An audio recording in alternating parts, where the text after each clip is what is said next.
What you got there, huh? Have you seen people with those that like look? Bro. So yeah, no, this. Like that belongs in the back of a fucking Honda. Cut it out.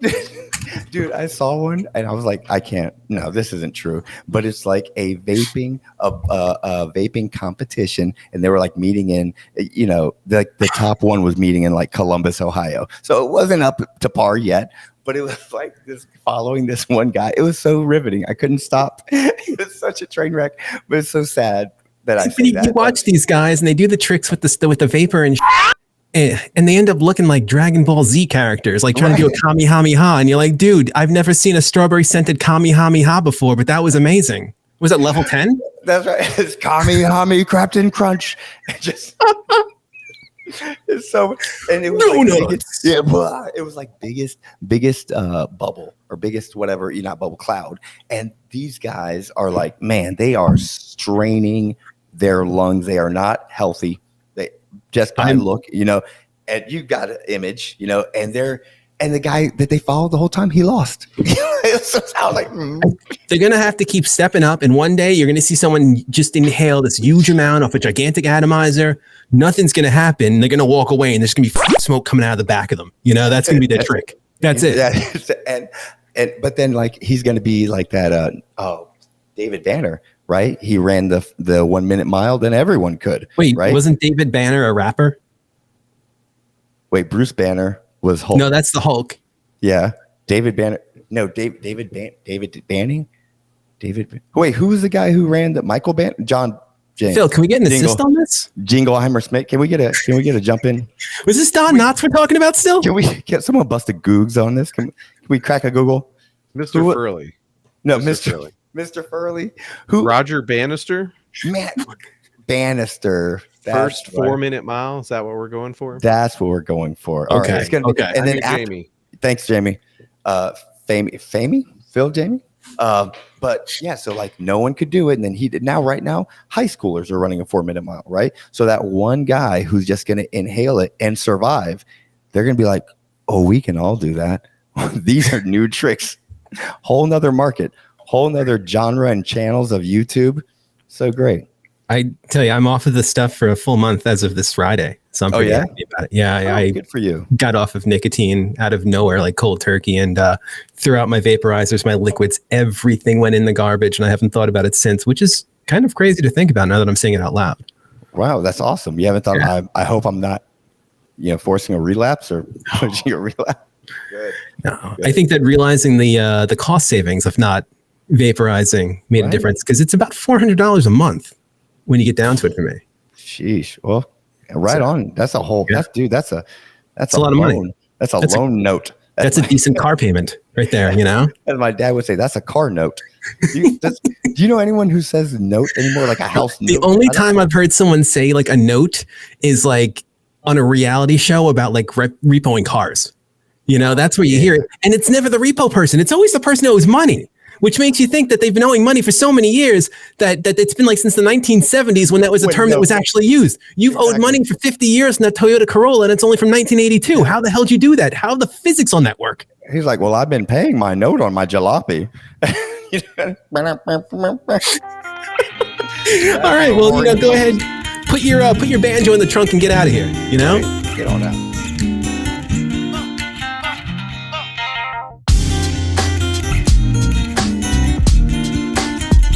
This episode is presented by MSP GeekCon 2023, a conference for MSPs by MSPs. Occurring May 21st through the 23rd, 2023 in Orlando, Florida, this two-day event is built around the journey of technical growth from Tier 1 to Tier 3. If you're interested in attending, speaking, or sponsoring the event, visit mspgeekcon.com for more information. Matt, thank you so much for being my guest today. Hello, everyone out there in Computerland. My name is Aaron Bolton. My guest today is Matt. This is 38 at 38, where we talk about some like the most ridiculous or wildest or craziest jobs or worst jobs that we've had. We've all had that, right? We've all had the worst. So this is a place where my guests get to talk about that. So let me go ahead and introduce my guest. It is Matthew Fox. Matthew Fox, why don't you go ahead and tell us about you? My name's Matthew Fox. I enjoy Hunt's chocolate pudding, all the snack packs. That's a favorite of mine. Nice. I'm the creative director at the MSP Media Network. It's something I've been doing for about a month now. Before that, I worked at an MSP for 7 years, which was a great experience. And before being an employee of the MSP, I was a customer for a number of years before then. I've got a lot of experience in IT. I ran IT departments, digital media departments for 15 years before stepping into the MSP world in a non-technical manner. And it's really what I've grown up doing. It's what I love to do. It's what happens when I wake up, what happens to go to sleep. And I've got nothing else to say. Good night, folks. Nice. All right. Well, thanks, guys. That was great. That was your worst job, working in the IT. And see, no. So I want to see the signature on your for your email, because does it have like the chocolate part first, or what was it what was the first part? Something about chocolate. Was it something about chocolate? Oh, I love chocolate pudding. That's all. That's right. Is that in the email? It should be. It should be. It should be. Invoices payable upon receipt, cash, pudding, or chicken nuggets. So wait, so you're a fan of the chocolate pudding. What's you said Hunt's? You go Hunt's? You don't go JELLO? No. The Hunt snack pack is the way to go. That's right. I forgot. That's it. Snack pack. I know. Snack pack. The snack pack. Oh, so good. Did they put a K on that pronunciation, or just a P? Was it just S? I can see it as like SNAKPAC. Was it something dumb like that, or no? I think it was written right. Although I think it's what you're getting at is interesting, because I think if it was 2020, it would be like SNACC pack. Some guys just all hopped up on amphetamines, right, in Silicon Valley, coming up with all these ideas. Yes. Okay. We're gonna remove all the vowels. Take all the vowels out. You know what? That's for Wheel of Fortune. They can keep the vowels. We got the consonants. We're saving split money. The custody. That's right. That's it.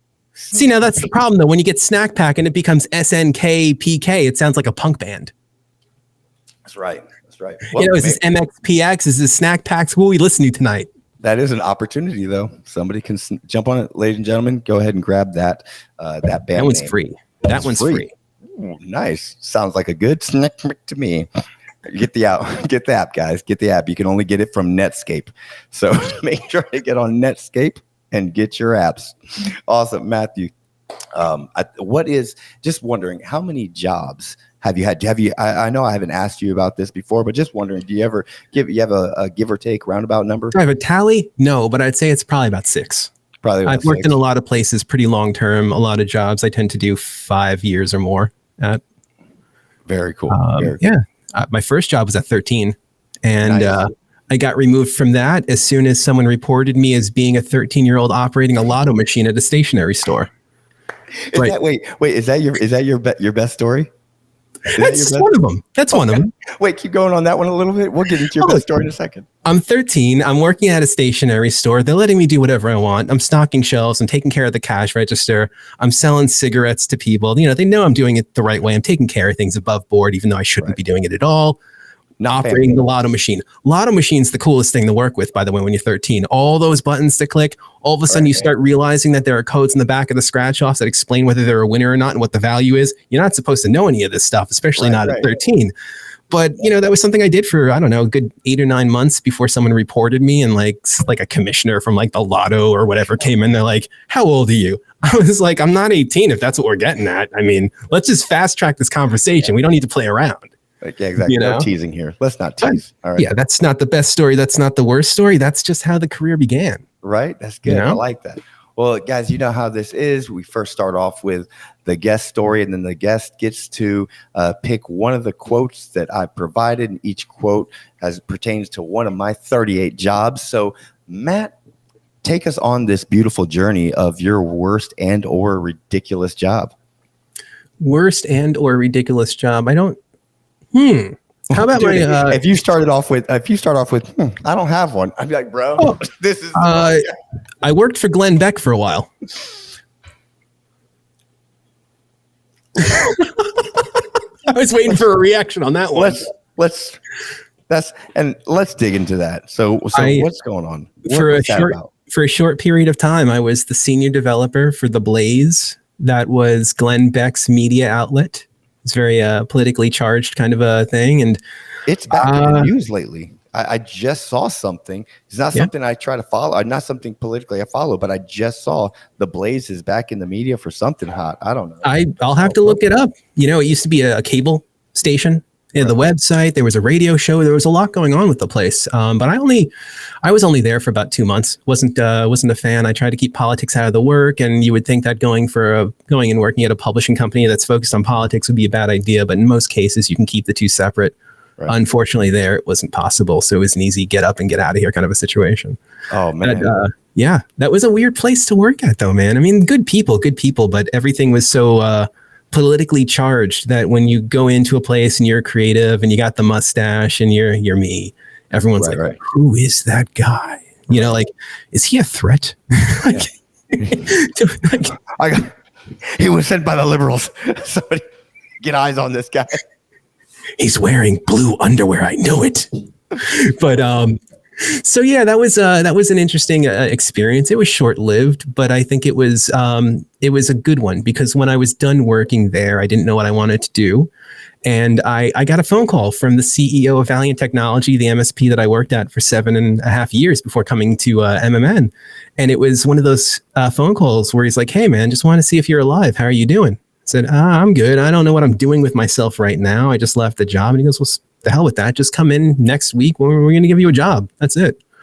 And that was a pretty cool experience to go through. But that was after being a customer of theirs for about a year back in 2011, back when I ran IT departments for publishing companies.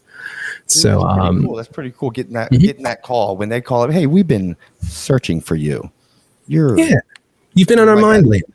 Yeah, you know? That makes you feel good. Gives you the fuzzies. Warm and tinglies for sure. Right. So 2 months at Glenn Beck's spot. Is there anything crazy that stood out? Anything ridiculous, or just let's talk a little about that. I mean, there's something, right? There's always weird things, especially when you're in an environment where you feel a little out of place. You start noticing stuff like, why isn't there cell phone reception in the bathrooms? You walk into the hallway, there's cell phone reception. You walk into the bathroom, there's none. That's just a weird thing. I don't know if that's coincidence or paranoia on my part or theirs, but little things like that you'd run into once in a while that I thought was a bit much. Just strange happenings. Oh, that's weird. Yeah, and like I said, the entire vibe of the place was very much like one of us or not. I think when it comes down to it, and I was not. Oh man, I mean, you ever wish you'd go back and just kind of go undercover a little bit, just like Oh no, I would have been flipping desks, man. If I had a second chance, I'd be in there like, screw this place. Boom, that would have been it. Giving them one last news story, you know? Dude, you should have gone deep undercover, like so deep undercover that they give you your own show. You're running your own show, and we're like, what happened, Matt? And you're like, listen, I'm in deep. Trust me, I'm about to get to the top. Dude, you're driving a Lamborghini. What's going on? I'm just on the show one day and I start having like convulsions and I open up my chest and like Hillary Clinton pops out. Yeah. You know? There it is. Hello, my baby. Hello, my like total Spaceballs kind of thing, you know? We knew it. You didn't know it. How could you guess that would happen? No, I knew that would happen. I knew that one. Plot was obvious from the very beginning. Right. But yeah, I don't think I've ever had like a nightmare job, but I've definitely had nightmare situations at jobs. For example, let's hear that. I once had my right foot impaled in a server cabinet at a data center. How about that one? Yeah, tell us about that. I think it was like 2004, somewhere around there. The company I was working for had a couple of cabinets at the Globix data center in Chinatown in Manhattan. And the data center, by the way, I know. Look, I'm a child of the 80s and 90s, and that sentence just sounded, I know, I'm going to get called, sorry, cancel me. It sounded really, really sketch. The data center in Chinatown in Manhattan sounded sketchy. It just, in my mind, I automatically go back to like, I don't know, like any action movie that's set in Manhattan in the 80s. There was always a time where it's like, we got to go to Chinatown. It's like, yo, those people don't want you over there. Why are you going there? To be honest with you, that was like, as a teenager, that would be the place to go. Right. like late June to early July in Chinatown, that's when you'd get all the fireworks. They'd be on the street, people running around with bags trying to sell them, having a good time. You're running around. You realize you parked your car at one police plaza. Now you've got a duffel bag full of firecrackers. How are you going to get them in the car? Right. That was what the late 90s were about. That's all you know? About. But anyway, so yeah. Y2K. I'm at the data center and I'd go there a few days a week to get work done. I actually liked it there. It was quiet and cool, the temperature, everything was just pleasant to work in. And I'd get a little too relaxed in the cabinets. And I think anyone that's done work in front of a server cabinet knows that it's really easy to say, put one of your feet up on the bottom rim of the door and just kind of lean over a little bit, which is fine under most circumstances. The problem is that the Globix data center used to be above like 3 different train lines in the city. So you'd have a lot of vibration. And you've got servers, you've got sensitive equipment. So a lot of the cabinets would be mounted to the floor with these spikes. Oh. And one of them had not engaged on my cabinet and I never knew. And I leaned funny. I must have hit like the spring that would, push it down into the ground. And you just heard like, and it just looked down and you're like, damn, that sucks. Is anyone around to help? No, because I'm in the middle of a data center and the network operations center is probably like a good 60 feet away from me. So I just sat there yelling until someone saw me on a security camera. They came over. Into your leg? Like right through my foot. All right. Through the foot, right into the ground. And I couldn't really move. And the guys were like, we're going to get an ambulance up here. We're going to get you taken care of. If we have to disassemble the cabinet, that's cool. You want some McDonald's? I'm sitting there. I'm having a chocolate shake. I'm having my chicken nuggets, which, I mean, we've already said chicken nuggets once or twice in this. Right. And I waited for them to come and take the side of the cabinet and remove the door and disengage the spike and take me to the hospital and get the thing removed. And now I've got a scar that looks like Zelda's Triforce on my right foot. Dude, that cabinet straight up like Tom and Jerry to you. Oh, it murdered me, man. My foot was done. You're like, and I turned around and then an axe came down and almost shot me in half.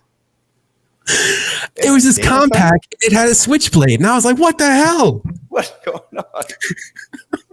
And then I was like, "Those are the nuclear codes." I think those things happen to folks that work in IT. I think I've got my collection of scars. I've talked about stories in the past before in other streams. Uh-oh. Well, that doesn't look electronic though, so I think you're safe. Yeah, I'm good. It's still analog. A throwback. It's going to do you in old school. That's all. I'm trying to get the what's it called? The NFT on that. Yeah. I'm going to talk like a dad that doesn't know what he's talking about. Yeah, I'm trying to get an NFT and I hang it up. What, Dad? Yeah, I'm going to get some NFTs on my New Balances next Sunday. Yeah, that'd be great. They're mine. I know. I own them. Okay. The only pair of New Balances out there. And if I give them to someone else, they sell it. I got to get money, and then if they sell it, I got to get money. I've been on Charlie Rose. Oh, you sound like a Progressive commercial. Get out of here. But yeah, I mean, I think almost all people that work in IT doing the hands-on work have had those types of experiences before. I mean, I ran down 14th Street with my pants legs on fire once. That was a hell of an instance. I had a server I was helping out, a friend. Bar mitzvahs, am I right? I was helping a friend that was doing some work for a pet groomer. I started taking a server apart because it was disgusting. I'm like, guys, this has got so much pet hair and it's ridiculous. And all of a sudden there's a smell and I look down, you can see like embers lighting my pants on fire. And I'm like, I'm in the middle of a server closet. I'm in the middle of a grooming place with animals all over the place. I should probably just run out of the facility before anything worse happens in here. Right, and it's just me running down 14th Street, downtown Manhattan. It's like a nice night. It's like 76 degrees. It's like, June evening or something like that. And I end up at like this pizzeria on like 14th and 6th or whatever. And I'm like, yo, can I get 2 slices, a bunch of water and some paper towels? And the guy's looking at me. He's like, yeah, I got you. Yeah. Super calm too. Like I'm walking up to him, there's smoke coming off of me. There's like little bits of denim everywhere. And he's like, I got you. Don't worry about it. Bro, you're the 4th person that night who's come to him. I mean, so dude, with the same problem. You're in the middle of Manhattan, dude. That's like a Wednesday afternoally. Yeah, man. Those things do happen though, and those are definitely less than pleasant moments in jobs, but I think those are really typically surrounded by a lot of really, really great moments. So you kind of live with them, No, definitely. See, and it doesn't even have to be the worst job. We all have ridiculous jobs. And here's the thing. We all have those jobs where, like, if you were in a new group setting and maybe you were telling that job, there'd at least be one cynical guy that's like, bull crap. That's bullcrap. Everyone has those jobs, and I get called out or not called out. People try to call me out like that job's not that story's not real. That's not real. I'm like, I'm telling you, I don't know if it's a me thing, or maybe I just really notice the awkward where people would let it go. I really kind of think about those things. Those things, they happen a lot, man. I got plenty of stories. I could tell you the time that Rob Schneider refused to take a photo of me with me when I worked at Latina Magazine because I kept giving him crap. I was pretending to be I was you know what, Aaron? Give me 1 second. I'll be right back. I wasn't expecting that. 1 second. 1 second. Hey, Phil, just saying, we need to get some type of graphic where you don't have to edit this. Yeah, leave it in. People love this banter. They never know when I'm going to say something funny. This is why they come to the show, for this right here. That's right. I don't know if you guys saw that. I tried to do the Tom Cruise slide in without busting my ass. It was a little muted, but dude, yeah. Okay, so Latina Magazine. Oh, yes. Yeah. Give me a second. I'm familiar with Latina Magazine. Are you? How are you familiar? Do you know someone that worked there? No, I do. Who? Matt Fox.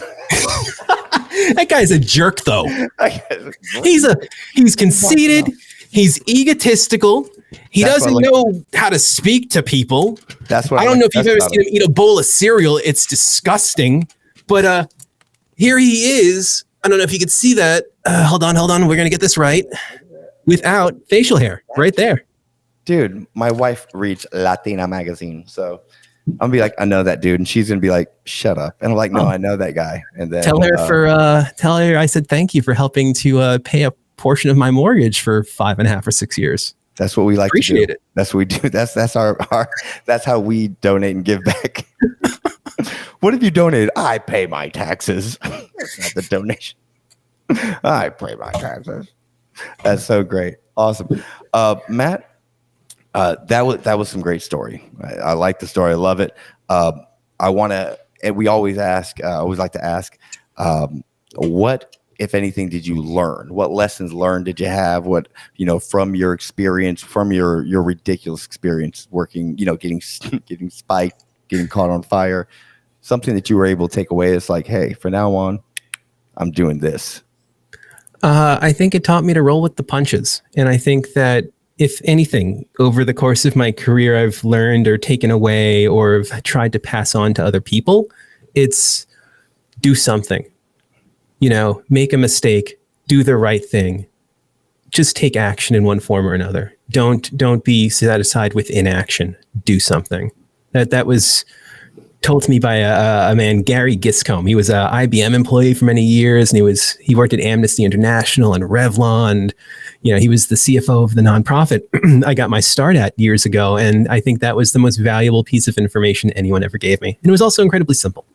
And I think that sometimes the simplest direction or information or simplest bit of advice is what you take and you roll with the most, because it becomes the most versatile thing that you have to kind of operate on as time goes by. Dude, that is solid. Thank you so much. I appreciate that, Matt. You know what we're going to do right now? We're going to take a little bit of a pause. We're going to listen to some amazing. Oh, you're going to love what you're about to hear. It's like really short, but the end is amazing of this next part. You got to wait till the end, and then we're going to be back on. And hi, I'm Ray Orsini. And I'm Tony Francisco, and we're the hosts of MSP Dispatch. Every Tuesday and Friday, we'll bring you the news, community events, and discussions that are important to MSPs today. Whenever possible, we'll also include industry experts to provide their insight, and all within 30 minutes. Available on YouTube, Pocket Casts, Spotify, iTunes, and your favorite podcatcher in audio or video form. We're everywhere you want us to be. We hope to see you next time on MSP Dispatch, your source for news, community events, and commentary in the MSP channel.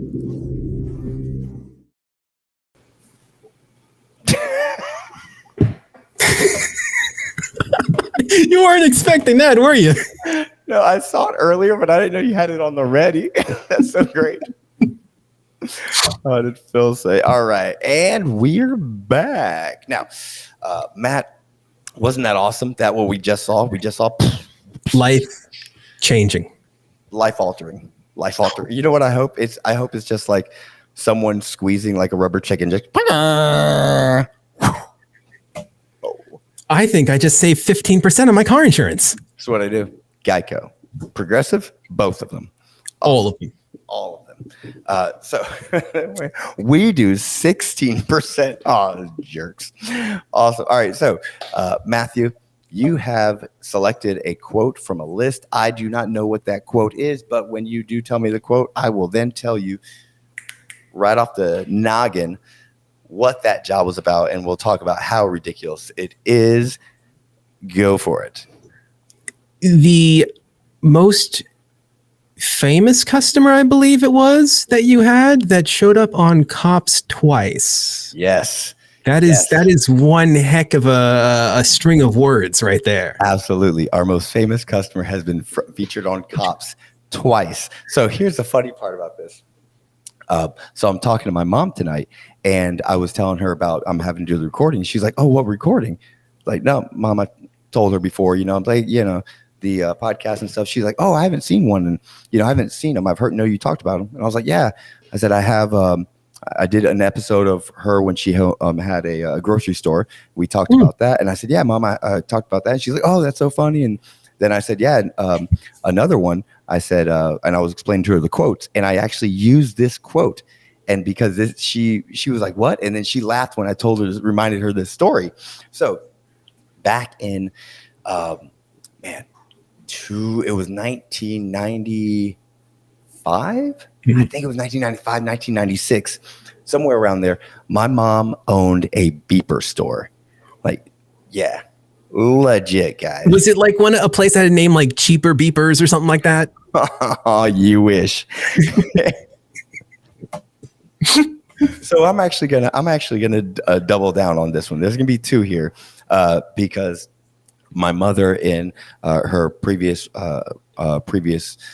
marriage, they owned a beeper store together as well called City Beepers, right? City Beepers, and a lot of the situations between both spots are the same of what I did, but I worked there as well. I was like 11 years old, but like my family is Cuban, and like my stepdad at that time, his family was Arabic. So it's like, yo, you work, you're in the family, you work. That's it. So that was fun. So I was there working there. I'll get into some stories, but then they had a divorce. They got a divorce, and in the divorce, my mom got the house, he got the business.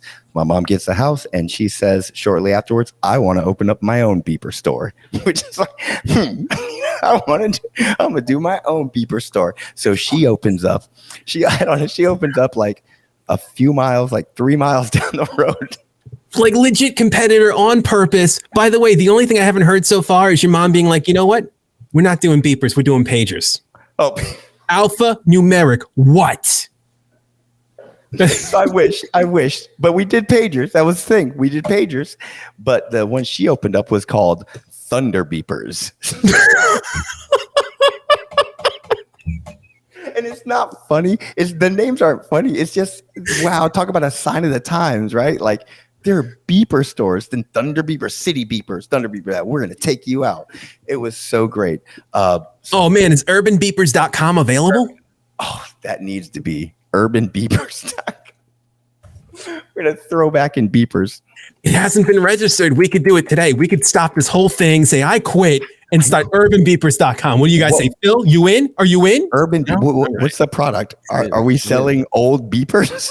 But we're selling it to a new generation that loves retro stuff. There was an article, Right. and Ray covered it on MSP Dispatch about all the kids these days with the StarTAC phones. So we're gonna get them the little the pagers that used to have the slide-in part. Remember that? Used to be Right. You know what was up? You were boss when you had one of those. It was no clip on. You'd clip it, but you'd slide it the rest of the day because you're a G. That's right. And also, while those were out, I carried on that. Well, can't get into that. Ooh, you almost got another story, another job out of me. Ooh. You're good, Matt Fox.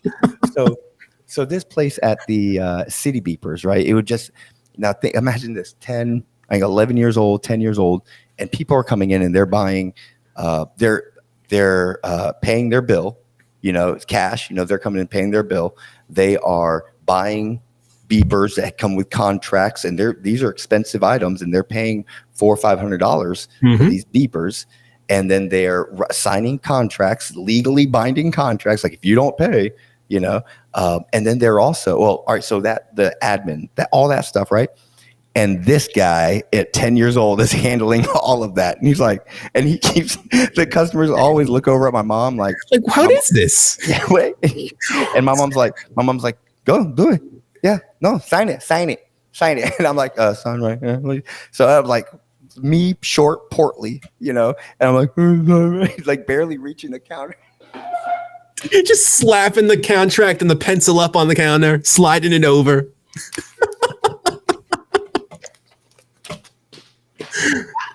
I just learned how to write my name too. It's awesome. It's okay. I guess you could put an X. I don't. So yeah. So you just been like, you think any of this is legally binding? I'm 10. Right. That would be the ultimate, like the most. But like that's a lot of responsibility because they're like handing me hundreds of dollars of money. It's ridiculous. But then on the technical aspect of it, even new beepers, you have to program them and stuff. I did that, and that was an issue because I can do that and it starts working. But what was unnerving for me too, and definitely for the customers, is they would come in and they'd want to get new cases. So I'd have to take out my Allen wrench and I'd have to unscrew the whole thing, take it apart, take all the chips out. And this is like, we see this now and we're like, okay. But like you're talking mid-90s, they're like, okay, that is magic in a plastic case. What is this wizardry we have here? Exactly. And I'm taking it out and putting it in. Like there's all these little parts, and which I'm a kid, so phalanges, really nice and small, able to get in there. But so that would, and ma'am, does he know what he's doing? Yes, he knows what he's doing. Finish it. All right. I'm just saying real quick, as long as your mom didn't take like a chancleta out or something like that, everything was cool. Dude, of course she did. 100%, because in the back, especially during the summertime or like after school, it was me up front, but then in the back was my sister who's 6 years younger than me. She can't be out front. She's 4, and then a 3-year-old, and then something like that. I don't know, but no, it's the training program back there for the next generation of beeper salespeople. That's right. That's right. Keep it going. Chancletas flying. Oh, there was like a mattress in the back. I mean, we're sleeping. A mattress. We got some bottles of Vicks. We got the chancleta. Everything. It's a party. It's a party. All the Vicks. That's right.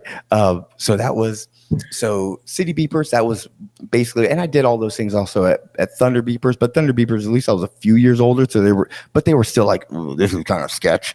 But the new thing with Thunder Beepers, and I was only at 12, what my mom would do, now we have less people because it was my mom and her husband at that time, and me, or like somebody else, but it was less people. It's like me and my mom. So my mom has to go to the bank and has to run errands or whatever, and she would just go.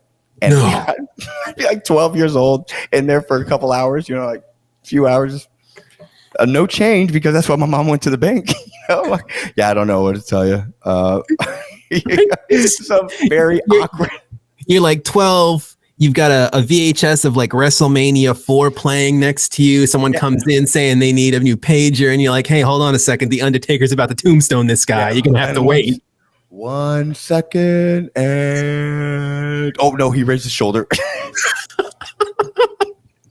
Okay, so all right, so man, so many memories. That's where I got my dog Pop.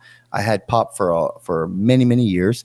I got Pop there because one of the customers, he rode a motorcycle and he would drive around with his dog, and then his dog was huge, like big, like Australian Shepherd, and then like yeah, dude. It's just like I could see a beagle being on someone's bike, like in the front or something, with like a cute little helmet. But when you've got like a 70-pound dog in the back or something like that, sitting in the seat, or like a sidecar thing, that's ridiculous. Sitting up front in front of him. No.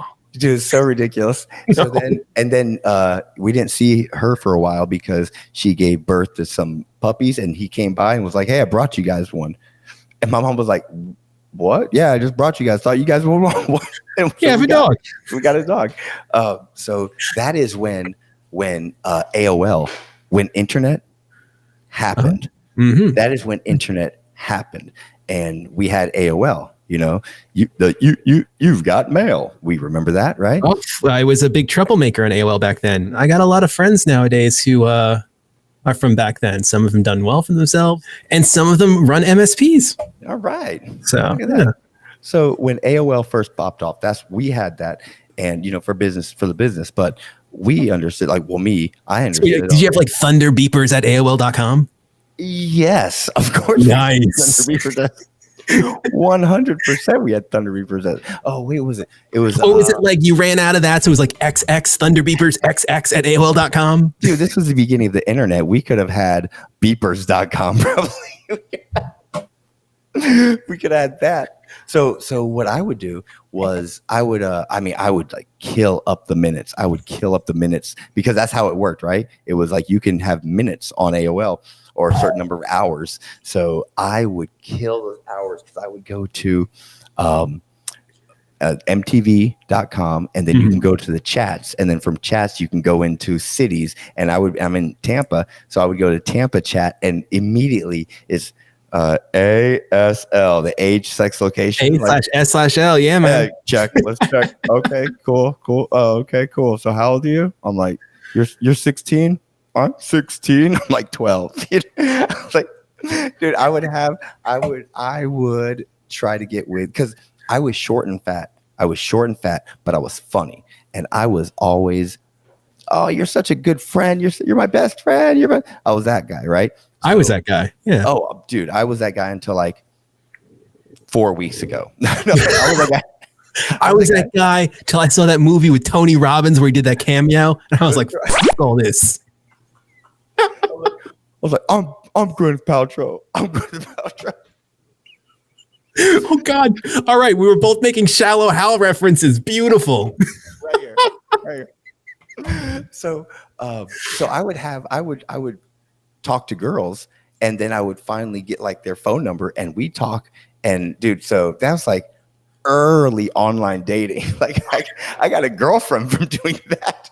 Bro, I cybered the other night. It was crazy. That's a word I haven't heard in a long time. Cybers, you got to get Phil's on camera. Look at him laughing. He can't help it. Feels like we're editing that. Feels like we are editing cyber, dude. So I would do that. All right. I was hit not me up like in the GeoCities, girl. Nice. What's that? Hit me. What up? I'm on Angel Fire. Yeah. Oh, that's so good. Excite.com. I don't know what it is. Check up Ask Jeeves. Check on Jeeves. Hotbot. You got to go to Hotbot. Yes. They might know. So I would, and no, oh yeah, that's another thing. Alta Vista, that's the one. Alta Vista was the one that was run by Carnegie Mellon, and my cousin Damien was at school at the time. And was it Lycos or Alta? In one of the two, and I got to talk with someone from one of those search engines, and it was like 97, so I was completely disconnected and uninterested, but it was kind of cool, and I wanted to say thank you, Damien. Thank you. 25 years later. He and at least 40 other people are watching right now, so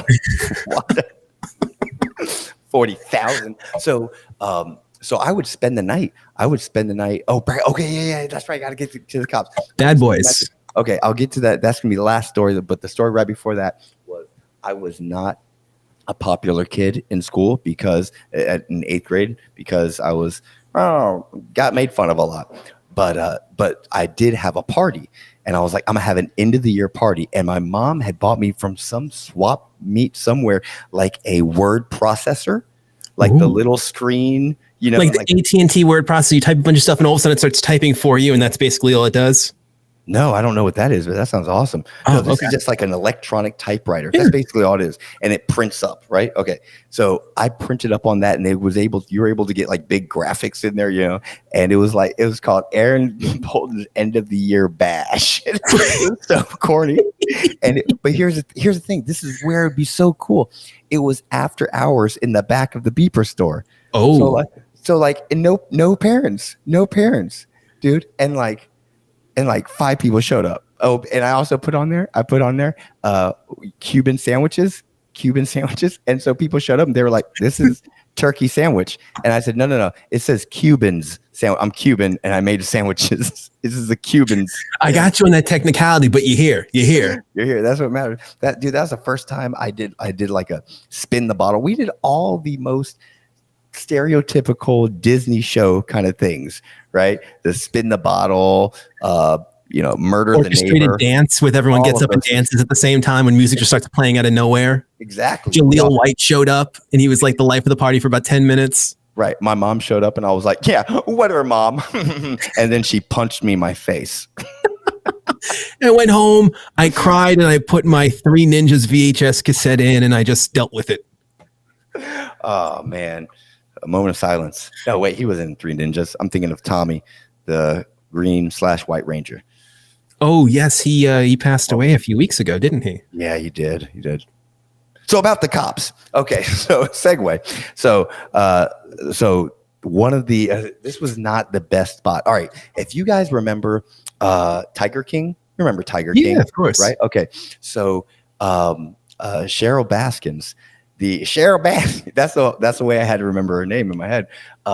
Wait, isn't it Carol Baskin? Carol Baskin. I'm thinking about her sister Cheryl. She's a sweetheart. Cheryl owes me like $50. We gotta find out where she is. Anyway. Yeah, Cheryl, she has big dog rescue and she just it's a bunch of wolves. So there was a road that Carol's husband now picked her up on that she was walking on. That road is called Nebraska Avenue. And there's a well-known joke in Tampa surrounding areas that Nebraska Avenue is where all the women of the night walk. Oh, okay. Especially on Fowler in Nebraska. And Thunder Beepers was on the corner of Fowler in Nebraska, which kind of gives you how great that area was. Not good at all. So, but that's also clientele that like beepers. So perfect place for you to be. No question. They need beepers because they're all medical professionals in illegal playing golf. The playing golf. That's right. So, so we were watching, We were watching Cops one night at the house, and Cops, by the way, there were so many episodes in Tampa, like more than there were so many episodes. Miami-Dade is one of the top shown. It's like Miami-Dade and then someplace in Arizona and then someplace in Florida. I'm telling you, guaranteed. Florida man and Arizona man. Watch out, Arizona man. We're coming for you. Arizona man's just got leatherier skin. Oh, something about turtles or box tortoises. So some deserts. Get a beach, Arizona. Come on. Get your Why can't you just grow a lake? What's wrong with you? Throwing shade at Arizona. Look, Arizona, leave Colorado alone. They've got issues right now. Okay. Stop suckling on their water. I don't know if they do that for Arizona. We have, just for the audience, we have no understanding of the infrastructure in the West Coast or Western side of the country. We'll just put that out there so people don't look like we have no clue what we're talking about. So we're watching Cops because that's even a weird sentence to say because I'm 12 years old. I've got younger sisters. Oh, hell no. We're watching Cops. Yeah. We're watching Cops. And this guy is just like bent over. He's got his head and he's just like all wide-eyed, and I don't know if I see it, but I think my mom saw it. She was like, "What is that? Is that?" I go, "No, Mom, that's definitely wasn't. We couldn't think of his name. Is that Kevin?" And then 2 days later, maybe it could have been a week. Either way, shortly he comes in, and we're like, "Hey, did we?" And he's like, "Oh yeah." He's like, "Oh, you get a little TV spot the other night." He's like, "Yeah." Dude, he's like, yeah, they got me. Blah, blah, blah. But you got his autograph. Let's just say that real quick. If he's a customer, he signed off on something, right? You got this guy's autograph before he became famous. Before he became famous in prison. So it was like maybe a month later that obviously they filmed a bunch and sent out. But it's like a month later that we're watching again a different episode, and he's there again, different gas station, only like the opposite direction. I hate to say it, but in my head, I'm imagining like the Cops theme song, Bad Boys, and the whole thing. And then it goes to like the guest starring screen from like The Love Boat where you have like the guest star peeking out of the porthole and it's this guy. But there's bars. Exciting and new. Basically, Hey, I was like, you're gonna be bunking with me? I was like, Mom, he's there again. And she's like, no way. And then we saw him again. We're like, hey, were you on? He's like, oh, yeah. But here's the thing. Got a contract.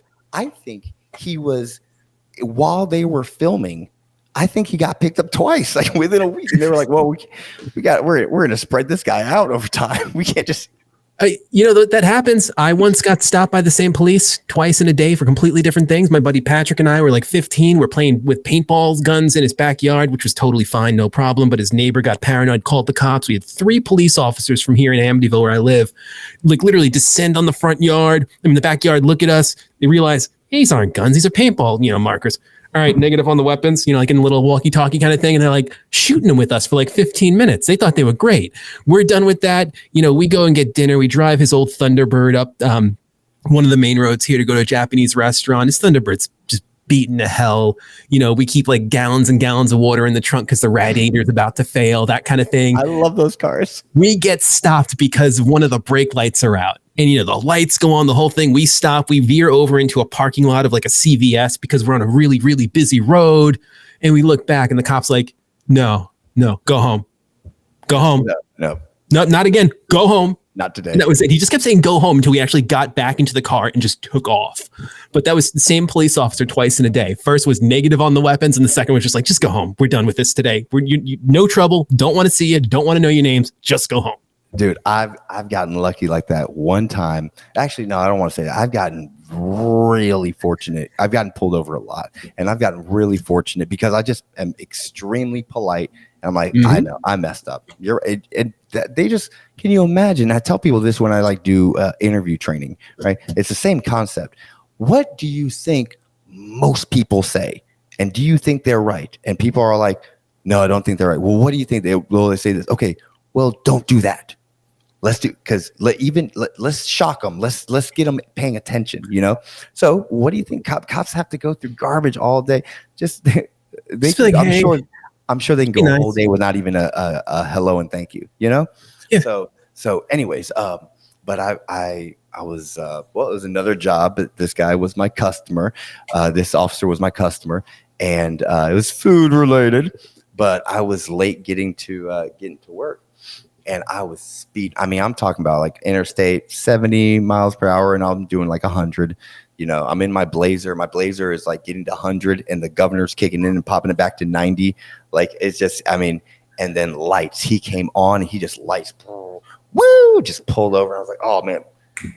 Officer Joe Gatto. Officer, such a cool dude. Remember the name even? Wow. Because I always told him, I was like, bro, you got the coolest name for a cop, Officer Joe Gatto. That's a pretty solid name. Let me just get a photo of that badge. It just looks badass. Yeah. I was like, Joe Cat? He was like, watch it. He was like late 20s, just like ripped, shaved head, but he's cool as anything. And he pulled me over, and he goes, right when he came up, I saw him coming up from behind, and I'm like, hey. And he goes, man.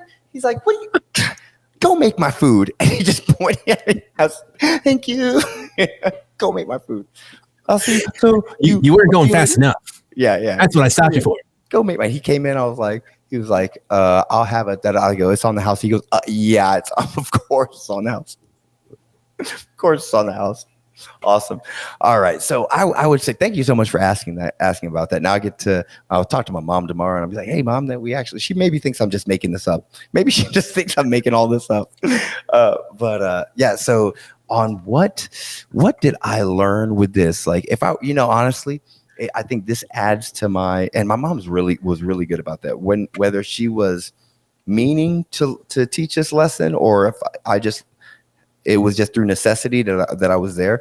Man, I've never had an issue communicating with someone with people. Not saying that I've always been a great communicator, but I've never had like it's never been a roadblock. Right. It's never been a roadblock. Even, and I'm not actually mostly an outgoing person. I get really closed in, but it helps me because I'd have to force myself out of that to deal with someone who is just on cops, like I need to pay my bill. I was like, all right. Are you intimidated because they've been on cops, or is it that they've been on TV? Thank you. Like, which one of those is getting to you? Exactly what I was like. Oh my God, it's him. It's him. Like, He was on Channel 7 Wednesday night. can I have your autograph? I mean, he was between The Simpsons and Family Guy. This guy's made it. I was like, he's basically the star of the show. That's not a good thing. He's got a recurring role for the season. It's amazing. He's back. Bad boys. That's him.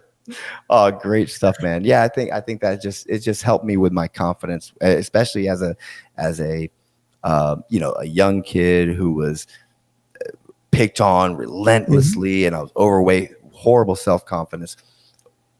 My mom being hard on me and being like, "Hey, we got to do this," and people, grown adults. I even now, almost 40, I'm like calling them adults. Still looking different. Yeah, of course. Yeah, that perspective. Yeah. And where they're questioning me, and my mom had my back, saying, he's fine, he'll do it. That was obviously necessity, but that helped build those little building blocks too. Yeah, you're being thrown into the fire a little bit. You have no choice but to perform. And I think it was the same thing for me. At my first job, I started at a nonprofit, the Network for Teaching Entrepreneurs. Wait, they keep changing they changed the name on me. It used to be the National Foundation for Teaching Entrepreneurship. Now it's the Network for Teaching Entrepreneurship. Oh, nice. I think everyone that's watching this right now should go to nifty.com. That's NFTE.com.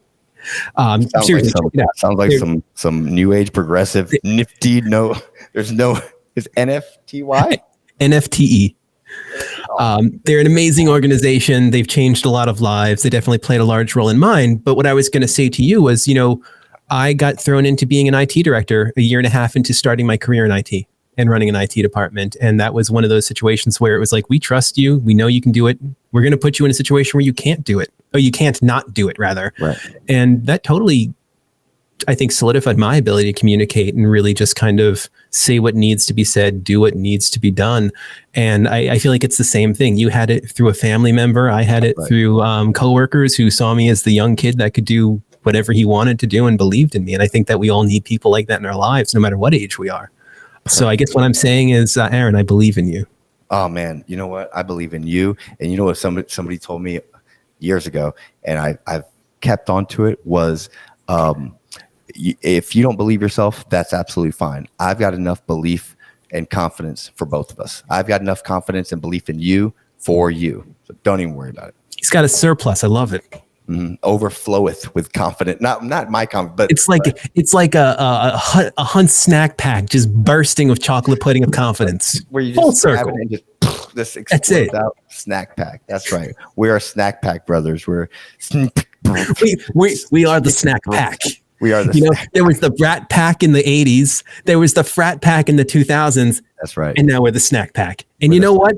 The snack pack, it's kind of like the Three Amigos. That's right. There it is. That's it. Boom. Three Amigos snacking all day. Guys, we're getting Letterman jackets. Okay. All Neck right. tattoos. That's it right there. Ladies and gentlemen, out in computer land, thank you all so very much for staying here. Matt Fox, thank you so much for being a wonderful guest. Thank you for having me. No, it's absolutely my pleasure. Ladies and gents, thank you all so very much. And we will see you next episode. Thanks. Bye. Love both.